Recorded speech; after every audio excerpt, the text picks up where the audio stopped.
Hello friends, इस lecture में हम बात कर रहे हैं हमारे आर्टिकल के चौथे लेक्चर की, जो हम इंडियन कॉन्स्टिट्यूशंस के आर्टिकल्स को पढ़ रहे हैं। इंडियन कॉन्स्टिट्यूशन के आर्टिकल्स को तो इस लेक्चर में हम पंचायत और म्यूनसिपैलिटी और इनसे आगे के आर्टिकल्स को देखेंगे। तो चलिए शुरू करते हैं। यहाँ पे हम पंचायत ख़त्म करेंगे, म्यूनसिपैलिटीज़ को ख़त्म करेंगे, कोऑपरेटिव सोसाइटीज़ जो हैं, scheduled and tribal areas, central state legislative relations, centre state administrative relations, centre state financial relations, इनके इम्पॉर्टेंट आर्टिकल्स को ही हम देखेंगे यहाँ पे। Rights and liabilities of the government, ठीक है, यहाँ तक हम देखेंगे rights and liabilities of the government. तो चलिए शुरू करते हैं। तो सबसे पहले हम आ जाते हैं यहाँ पे पंचायत पे। तो इसमें 243 में जो है इसकी डेफिनीशन है, और 243 ए में ग्राम सभा के बारे में बताया गया है। 243 बी 243 बी में कॉन्स्टिट्यूशन ऑफ पंचायत्स है। 243 सी में कंपोजिशन ऑफ पंचायत्स है, कैसे कंपोजिशन होगा, कितने मेंबर होंगे, है ना। कॉन्स्टिट्यूशन 243 बी में है। 243 डी में रिजर्वेशन ऑफ सीट्स हैं। 243 ई में ड्यूरेशन ऑफ पंचायत हैं, ईटीसी हैं। डिस्क्वालिफिकेशन ऑफ मेंबर्स 243 एफ में है। 243 जी में powers, authority, responsibilities of panchayat हैं, क्या रिस्पॉन्सिबिलिटी होगी, क्या पावर्स हैं, 243 जी में है, याद रखिए। 243 एच 243 एच में power to impose taxes, tax किस में लगा सकते हैं, ये 243 एच 243 एच। एच को आप मानिए, ज़्यादातर पंचायत जो है हाउस टैक्स लगाती है, तो हाउस टैक्स से एच याद रखिए। 243 एच से ये टैक्स लगा सकते हैं। और पावर, अथॉरिटी, रिस्पॉन्सिबिलिटी ये जी में है। आई में क्या है, finance commission to review financial position, constitution of finance commission एक बन सकता है। 243 जे में audit of accounts of panchayat और इलेक्शन टू पंचायत। तो जो ये आई जो है वो लगभग एक जैसे आर्टिकल हैं आपके। फिर उसके बाद इलेक्शन ऑफ पंचायत। फिर एल में है application to union territories. M में part not to apply certain areas.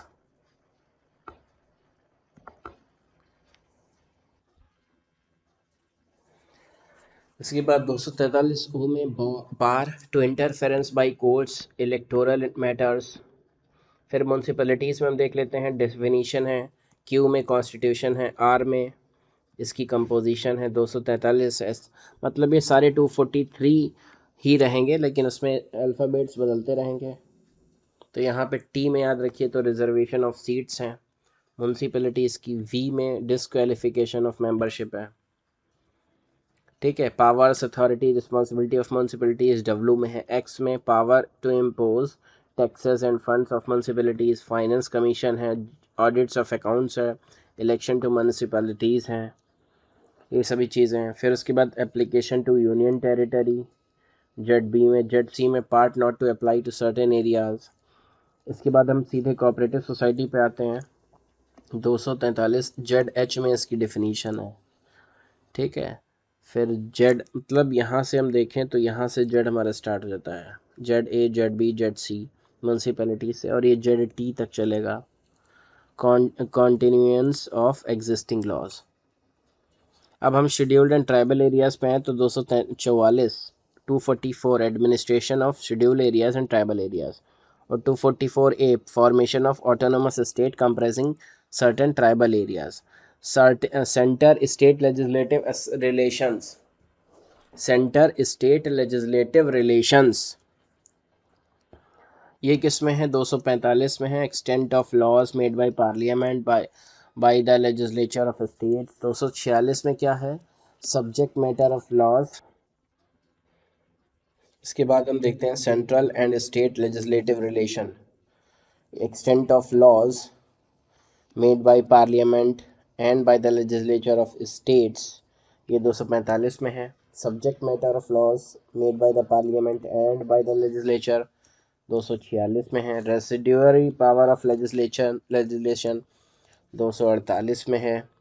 Power of parliament to legislate with respect to a matter in state list 249 में है, मतलब संसद बना सकती है स्टेट लिस्ट के कानून पर, यह उसकी पावर है 249 में।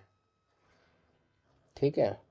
250 में power of parliament to legislate with respect to any matter in the state list, किसी भी लिस्ट में, स्टेट लिस्ट में बना सकती है पार्लियामेंट, लेजिस्लेट कर सकती है with respect to any matter if a proclamation of emergencies in operation, अगर इमरजेंसी चल रही हो तो वो जो है किसी भी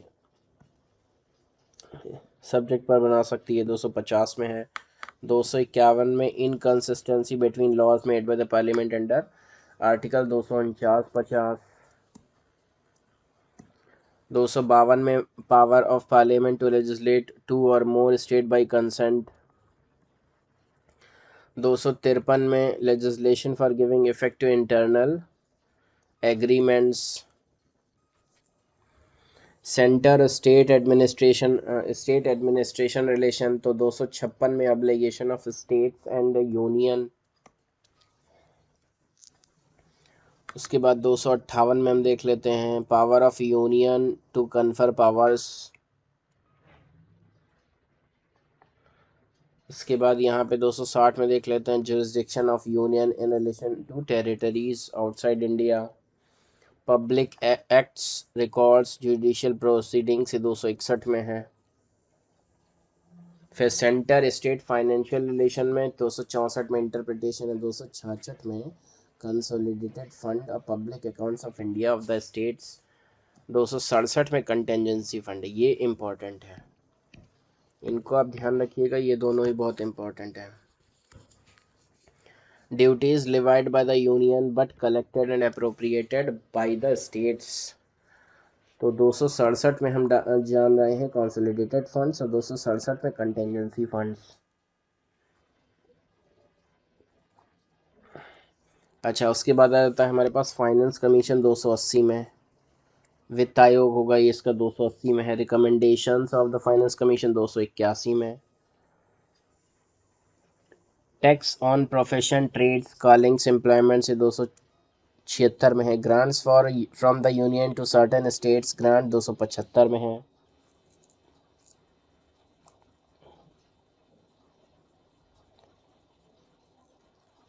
ठीक है।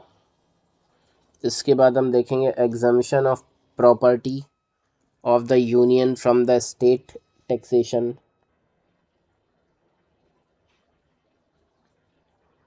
285 में है।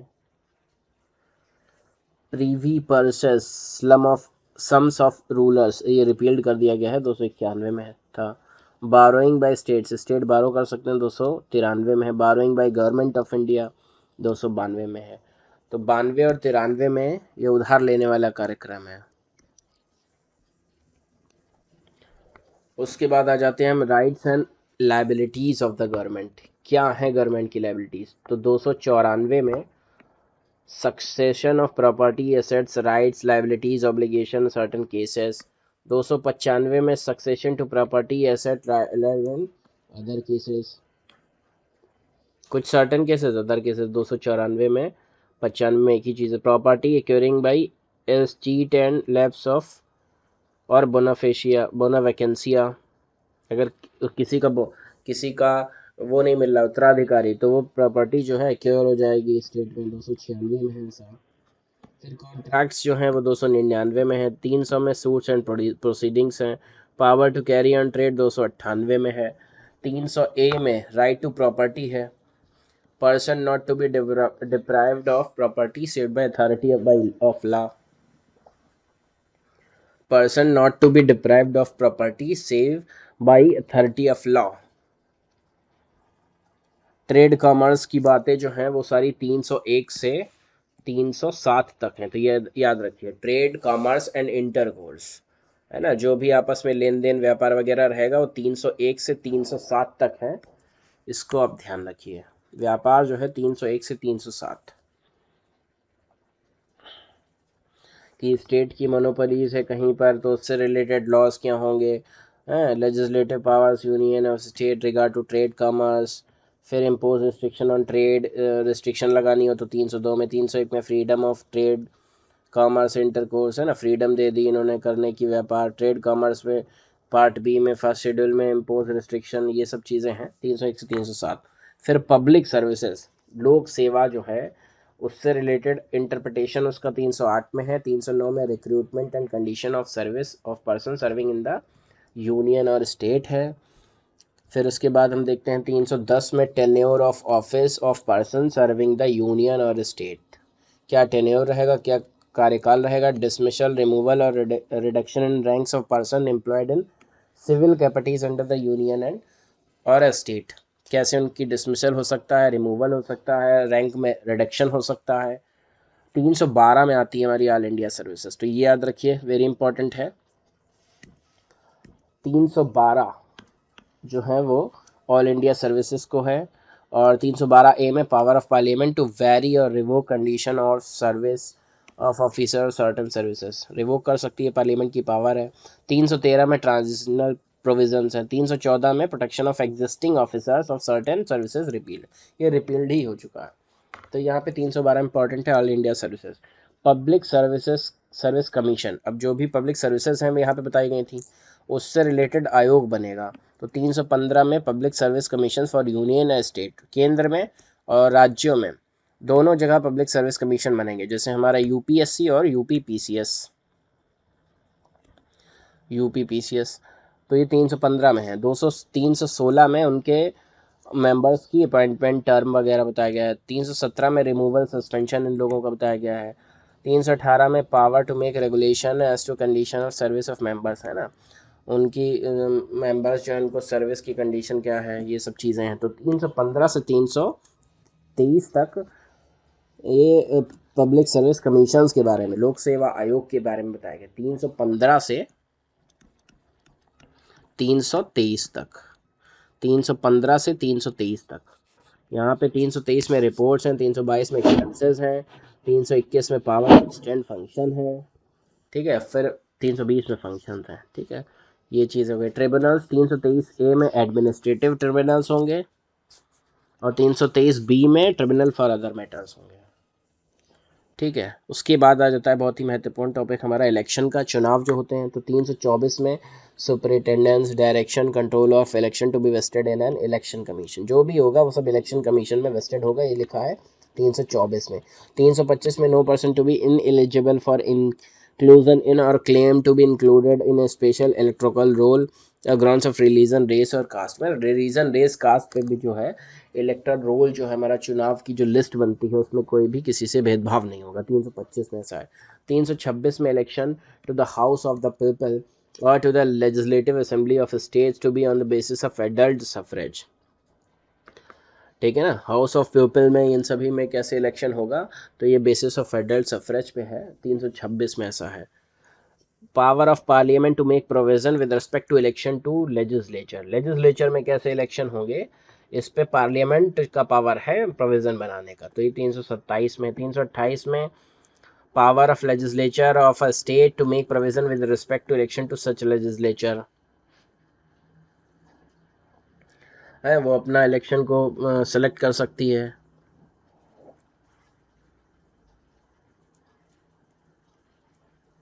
और पावर ऑफ लेजिस्लेचर मतलब स्टेट के लेजिस्लेचर भी बना सकते हैं।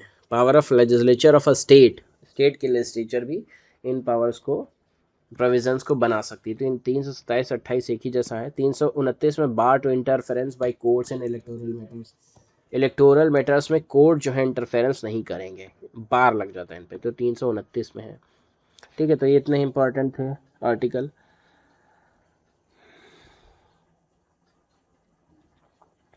अब यहाँ पे कुछ इंपॉर्टेंट जो आर्टिकल हैं वो हम देख रहे हैं केवल, जैसे 338 में हमारा आ जाता है national commission for scheduled caste. 338 ए में आ जाता है national commission for scheduled tribes. फिर 340 में आ जाता है appointment of commission investigate the condition of backward class. 341 में शेड्यूल्ड कास्ट। 342 में शेड्यूल्ड ट्राइब्स के बारे में, ठीक है। अब आते हैं हम इम्पोर्टेंट आर्टिकल्स हैं ऑफिशियल लैंग्वेज, जो भी कार्य होगा वो किन ऑफिशियल लैंग्वेजेस पे होगा, देश में कौन सी लैंग्वेज चलेगी, इन सभी बातों का जिक्र है 343 से 351 तक के आर्टिकल में। जो लैंग्वेज है, भाषा जो है, भाषा 343 से 351 तक के आर्टिकल्स में है। 343 से 351 तो कहीं ऑप्शन में आ जाए, और भाषा में तो आप ऐसे कुछ करके याद कर सकते हैं। 343 से 351 के बीच में लैंग्वेज का बताया गया है आर्टिकल्स में। तो 343 में official language of the union, commission and committee parliament on official language, commission बना देंगे। 345 में official language and languages of state, state की क्या हो, 345 में है। फिर between one state and other state, बीच में स्टेट के बीच में कौन सी भाषा होगी, 346 में। 347 में special provision relating to language spoken by ये section of the population of state, 347 में है। 48 में सुप्रीम कोर्ट की भाषा एक्ट और बिल पास करने के लिए, ठीक है, ये सब है। Special officer for linguistic minorities 350 B में है। 351 में directive for development of Hindi language, Hindi language के डेवलपमेंट के लिए 351 आर्टिकल है। अब इसके बाद बहुत ही महत्वपूर्ण टॉपिक आ जाता है हमारा इमरजेंसी प्रोविजंस, है ना, जो कि आपातकालीन प्रावधान होते हैं। तो उसमें बेहद ही महत्वपूर्ण हमारा टॉपिक है 352, proclamation of emergency, national emergency लगा देंगे अगर, राष्ट्रीय आपातकाल, तो वो 352 में है। 352, 353 में effect of proclamation of emergency, अगर इमरजेंसी लगा दी तो उसका इफेक्ट क्या होगा। 354 में application of provisions relating to distribution of revenues while proclamation of emergencies in operation, अगर इमरजेंसी चल रही है तो हमें रेवेन्यू कैसे बांटना होगा, इसका प्रोविज़न।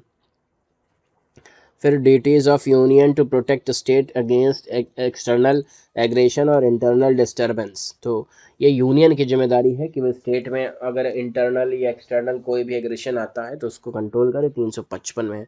फिर 356 में आ जाता है provision in case of failure of constitutional machinery in state, तो प्रेसिडेंट रूल लगा दें, तो ये बहुत महत्वपूर्ण है।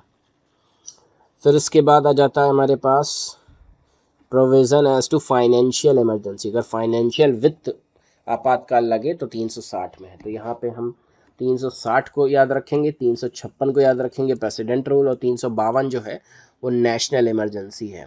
नेशनल इमरजेंसी 352 में, प्रेसिडेंट रूल लग जाता है हमारा 356 में, और फाइनेंशियल